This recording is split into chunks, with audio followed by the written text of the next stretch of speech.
Gale force winds and confused seas continued to greet the Slater crew on the morning of 6 February 1945.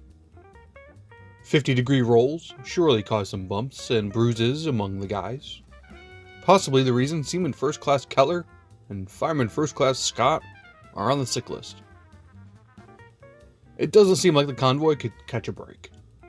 The seas began to calm that evening and into the 7th. But by midday, the barometer was once again falling rapidly, and that night the ship began riding heavy swells astern. Maybe the 8th will be the beginning of better weather. By Reveille, the wind and seas had calmed. The Boston section of UC-54A broke away to proceed independently under the escort of USS Joyce, DE-317, and USS Burroughs, DE-105.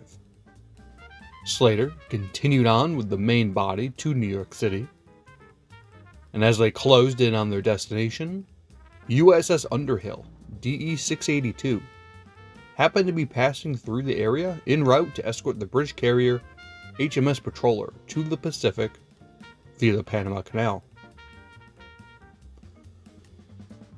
The Underhill briefly joined Slater's convoy until she broke away a few hours later. This would be the last time the Slater crew would see the Underhill. 5 months later, on the 24th of July, Underhill would fall victim to a Japanese Kaiten in the Philippine Sea.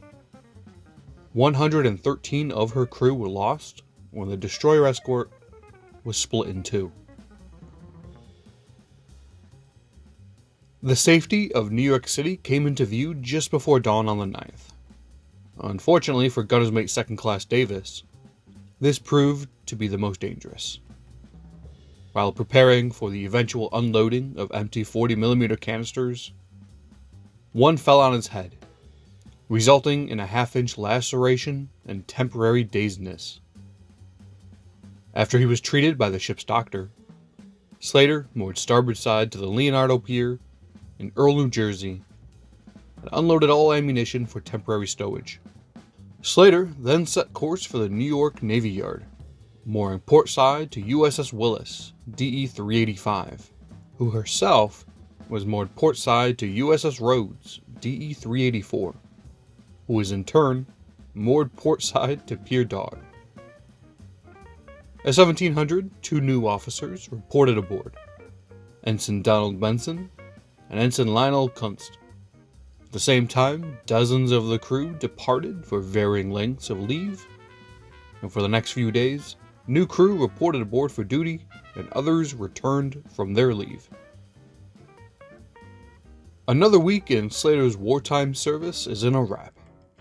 Next week, the ship will enter dry dock for a scheduled overhaul in preparation for another convoy to Great Britain. Check that you subscribe to the channel and are following us on Facebook for daily updates.